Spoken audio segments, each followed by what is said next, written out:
What's up, guys? I'm Michael with Rocky Mountain ATV MC, and I'm here to talk to you about our KTM 890 Adventure R build. Super excited to be here to talk to you guys about this.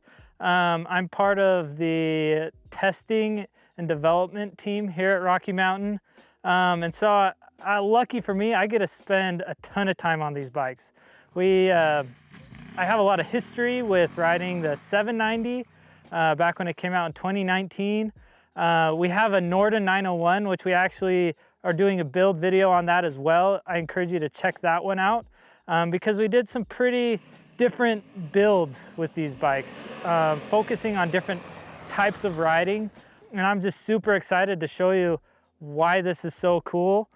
So stick around. All right, so to start things off, we want to go over our priority items that we did to this bike. First thing we want to talk about is suspension. Like I said, I have a ton of experience riding the 790 Adventure Rs. This bike, honestly, from showroom floor, stock, comes with the WP-48s. It's the best you can buy just off the showroom floor. KTM does have their Rally edition of this bike, and it comes with this suspension, the Pro components. Luckily for us, we had the WP Pro components available to us for our disposal. So that's one of the first things that we put on this bike. And for those of you who are familiar with upgrading or updating your suspension, you know what I'm talking about when I say you get so much more confidence out of your motorcycle. You're not waiting to bottom out. You're not wondering if you're gonna slide out in a corner or you're gonna sag under acceleration. Your bike just works and does everything for you, really. All you have to worry about is where you're going and keeping that throttle all the way back. And that's what the suspension really allows you to do. I've only had a little bit of time on it so far. We want to keep the bike looking new for you, but man, I'll tell you, it makes a huge difference having good suspension underneath you. All right, and sticking with that theme of being able to just hold this bike wide open, is the wheels. So stock wheel set for me personally, they come with a 2.5 inch wide front wheel and a 4.5 inch wide rear wheel, tubeless setup, which is great for honestly most of your average riders. But what we were going for with this build is to really make it a desert eating monster. And with that, we needed to beef up our wheels and get a little bit more performance out of them. And it's a subject near and dear to my heart. I actually worked on this project a little bit, but the good folks over at Warp 9, we worked with them and we came up with the Warp 9 Elite Adventure wheel package. Two different setups for you. We have, if you really like the stock wheel width, then we kept that but got a stronger aluminum wheel, kept the same widths, and it's basically an OEM size conversion. For you off-road dudes that are like really looking to get the most out of your tires, looking for some more aggressive off-road options, we have the narrow wheel setup. And it's set up for more off-road capability. As you can see, we actually have our D-Sport tires mounted up right now to our Warp 9 wheels. And what it does is it gives you a little bit more precise wheel and tire placement. It helps that tire dig into the dirt, really giving you that forward drive and braking that you're looking for. It also makes the bike more nimble. Your contact patch is brought down so that you can really maneuver the bike and into those hard to get to places that you need to when you're really pushing these things off-road. You've probably seen videos of like Chris Birch, Quinn Cody. The Rally team will actually ride these bikes too in training. These are the same widths that they're using. They're bringing that contact patch down, getting more aggressive, using more aggressive tires. It really opens up the horizons for using these bikes to their full potentials. But something you gotta watch out for is your load and speed ratings on these bikes. That's something we really wanna emphasize It does allow more options, but just know these are still heavy bikes and they go really fast. So when you're choosing a tire setup, just make sure you pay attention to those when selecting tires for your machine. If you have the stock wheel set up, or you buy that Warp 9 Elite Adventure wheels in the stock sizes, I highly recommend doing the 2 tracks. They're super, super good. I was able to be a part of testing those, put a ton of miles in them. Everybody's really liking them too. So check those out if you got the stock wheel set up. But yeah, these D Sports are doing really, really good for us, and really fitting what we want to do to get the most out of this bike build. All right, moving forward, the third item that is a must-have for me is performance. So first thing I want to talk about is exhausts. So Yoshimura has been awesome to us. They've provided a lot of cool products and been a part of a lot of our bike builds recently. And they have the RS4 exhaust slip-on for this bike. It right away sounds just more meaty, deep, sounds really good.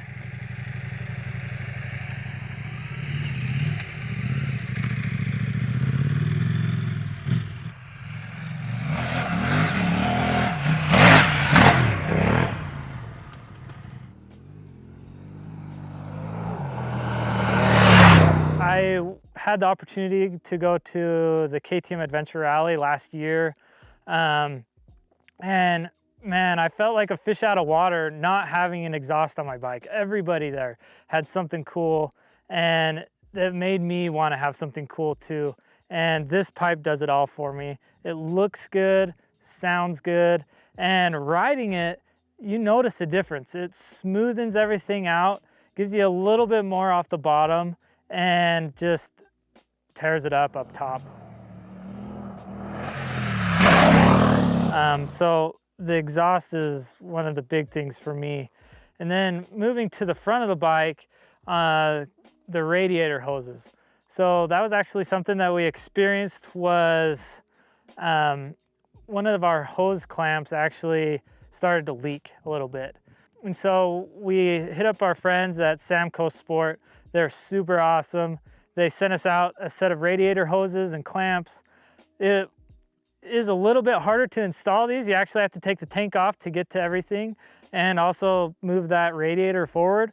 But man, the thickness, they're thicker, they're lighter, and they really do a good job with their stuff. So I have experience running their stuff on other bikes too, and they do a really good job.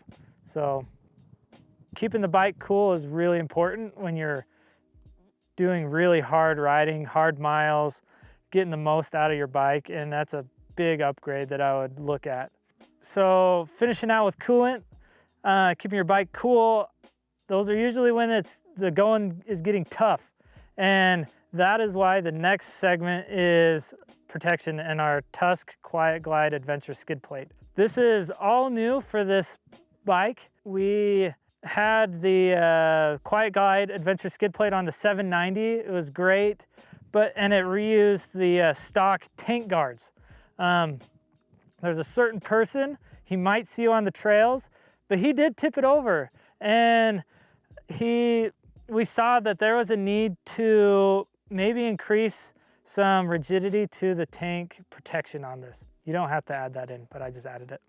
So that's gonna keep your tank nice, protected when you're going through some tough, hard terrain, looking out for rocks, roots, bashing it into stuff. Look, let's be honest, we've all tipped over before, and that's honestly one of the first points of contact. We've tested it, we've seen it, and that's why we want to protect it.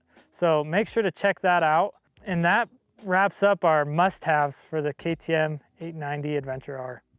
Moving forward, we just want to show you what we did for our first segment, which is handlebars and controls. First thing I want to talk about is double take mirrors.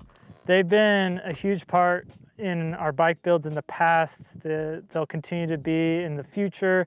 We have a really good relationship with them, and they make a very high quality product. They came out with a new design within the past 6 months or so. That really makes these mirrors better than they were. They stay in place, they take hard hits, and they stay still while you're on those high RPM road sections. They don't move around, they don't vibrate to where you can't see anything. They really stay stable, clear. You can fold them out of the way when you're really in those aggressive riding stance situations. When the going gets tough, you can fold them right out of the way. You don't have to worry about whacking them on trees and shrubbery and stuff. They do a really good job. Moving down, next is our Tusk D-Flex Adventure Pro handguards. Super excited about these. We went with some new colorways. We have the black bar now with a more KTM-esque orange hand shield. We also have the black bumper here on the side. They really look good and kind of tie the colorways together on this bike. I've really been really happy with those. Next is our Tusk grip heaters. Love them or hate them, they are way awesome in the fact that you're able to be really universal in the type of grips that you want to put on. Personally, I like running a moto style grip on these bikes. I like having the little flange here for location. It helps me kind of know where I'm at on the bike. I run the half waffle as well with a thinner profile. The stock grips are a little bit thick and clunky, and they don't come heated. You have to actually buy it as an upgrade if you buy it from a dealer. So we went ahead, put those on. I really like them. Keeps your hands warm on those cold days. Honestly, most of the adventure riding that we do is during the winter-ish months. And so those are a must when you're out there in the cold. Next is levers. So the stock levers have a ridge on the back facing your hands. Something that we really attacked with when we were developing these levers is actually making that as a flat, broad surface so that when you pull your lever in, especially on your clutch side, you're not digging into your fingers when you pull that in. We were experiencing a lot of digging on that stock lever with that ridge. So we really wanted to eliminate that. These are super comfortable. They bolt right on. They look good. We kept them black, and they really do what we need them to. All right, moving in, we go to our Peak Designs phone holder. Super slick, works really well. It's magnetic. All you have to do is throw it on there. It's good to go. I really like having my phone on there, especially when I know I'm gonna be in areas that have service, so that if my wife or a family member is trying to get a hold of me, I can see their text messages and then respond as soon as I can. I also use it on shorter rides when I'm using some navigation on my phone. It works perfect right there. And it's got anti-vibration. It holds it still. I can read what it's saying. Works really, really good. And they did a good job with their product there. So we have that mounted onto our Tusk accessory dash panel. It's got a ton of options for accessories, switches, mounts. Let's be honest, it's an adventure bike. We really go crazy with accessories. So it's got places for all your switches, your mounts, your lights, things that are important. You can have right there, quick and easy access. You're not trying to reach over the handlebars, trying to get to the dash. Super easy. And then we have our Garmin XT Zumo mounted on to this as well. Honestly, for me, I didn't have any experience with these until I really got into adventure riding, and I was just using my phone at first. And I'll tell you what, Garmin has done a really, really good job. It's one of the first things I really bought with my own money, and it has made such a difference on these big rides. I can be at home, plan a route that goes across 3 different states, and all I have to do is upload it, and it gets us going where we need to be. I really, really like this thing. If you don't have one and you're considering it, do it. You won't regret it. All right, moving down the line, we have our Denali DM LED light kit with harness. I have the switch mounted right there outside of my cluster. Super easy to get to. So when you're riding down the highways late at night, you can hurry and switch it off when a car's coming the other way. But talking about lighting, this bike, like I said, comes already with a really, really good headlight from the factory. The only thing that we were just wanting to get a little bit more out of is some distance lighting. So with this Denali setup, we have actually a spotlight and then a fog light. So we're able to get a little bit more distance out of our lighting, but also it's showing the sides a little bit more than stock, just to give us that extra confidence when riding at night, because Lord knows we do it all the time. So kind of to round out this segment with controls is our foot pegs and our folding shift lever. So the foot pegs stock are not horrible. They have that rubber insert. You can take that out, and it's really not that bad of a platform. But doing the type of riding we are intending to do with this bike, those weren't going to cut it. We really needed a wide, sharp platform that is going to really hold us stable in those off-road riding conditions. So we went with the KTM Rally foot pegs. We have a ton of experience with them on our bikes. They've always done really good. They're strong, durable. They'll withstand anything you can throw at them. And they feel really good underneath your feet. And then we have our Tusk folding shift lever. It really ties the bike in.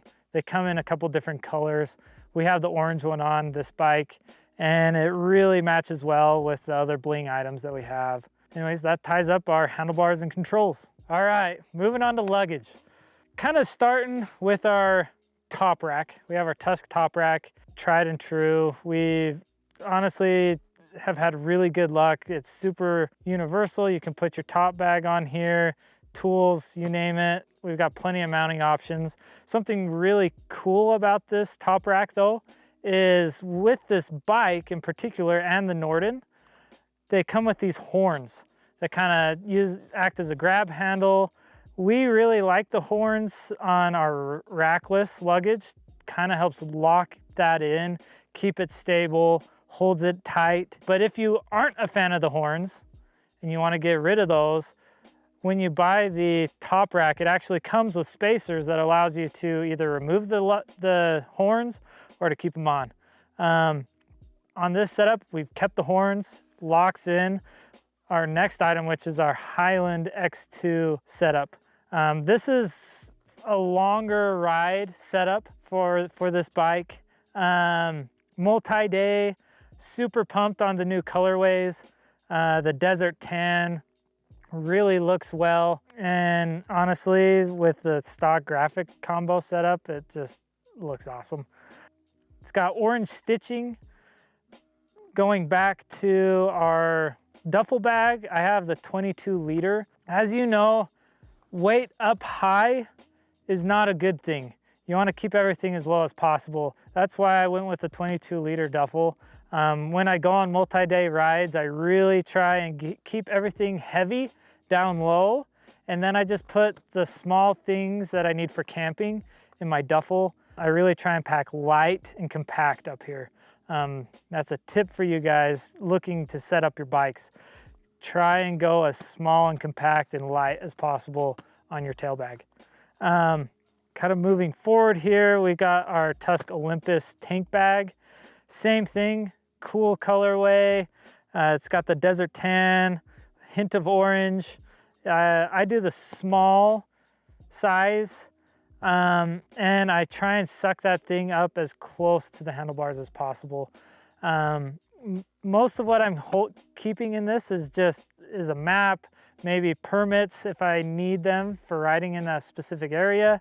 Just little easy things I need to get to. A rag to clean my lenses, some chapstick, some sunscreen, bug spray, little things that I need. I keep them up here. I try not to have too much in the way up front because I'm moving around a lot. That's also another reason why I do a 22 liter tail bag is I'm moving around a ton in the cockpit, and I don't want to be bumping my butt into my tail bag or running into my tank bag up front. So that's why I went with those 2 sizes, keeping it light, keeping it small, keeping the weight down low where it should. And that rounds out luggage. All right, now that we've talked about luggage, that moves us into our final category, and that's the miscellaneous things that just make you smile when you're done riding. And the first thing on that list is the seat concept seat, baby. This thing is so nice. I've done some pretty long days. Actually, I did a ride where we did 1,000 miles in one day, and the seat concept seat was awesome. It really saves you on those long haul days when you need to make up some ground. Maybe you're running late, maybe you need to head home early. This thing will save you. Makes it so you can walk the next day, believe me. So moving forward, we have some bling items on here. We got a brake reservoir cap in orange. We also have engine plug kit that's orange too. Just a couple of things to help make the bike look good from afar and up close. It's really some cool details that we put into this. Talking about bling, you can't have bling without a gold chain. So on this bike, we did our Tusk gold X-ring chain. It really helps tie everything in. It looks good on the bike. They're super strong. We've put a ton of miles in these already, and we really like them. The bike rolls nice. There's no hesitation. It wears really good. And it does everything we need it to. And then the last thing, we know we've all done it. Put our kickstand down in the sand or soft dirt, walk away and your bike tips over. Something you spend your hard-earned cash on. We don't like that. So we put on our Tusk kickstand foot. It gives you a wider base to kick that stand down. It keeps your bike from falling over when it's soft dirt or sand, which is really what we end up riding a lot of. We love the desert, sand, gravel, rocks. We really need that. That kickstand foot is a must. And it'll actually save you money, because if your bike keeps tipping over, you're going to be breaking stuff all the time. So it's an easy investment. Get one of those on your bike. You'll be smiling for the rest of your days. Put your kickstand foot on, and yeah, that pretty much rounds everything out. This bike is super awesome. It's ready to go tear it up in the desert. And yeah, we hope you enjoyed this build. Like I said at the beginning of this, we did a build on the Norden 901. We kind of turned that into an expedition model, and it's a super sweet bike too. So if you have one of those bikes or you're looking for that style of ride, check that build out. It's really awesome. Gives you some really good ideas for your bike build. I'm Michael. Thanks for watching.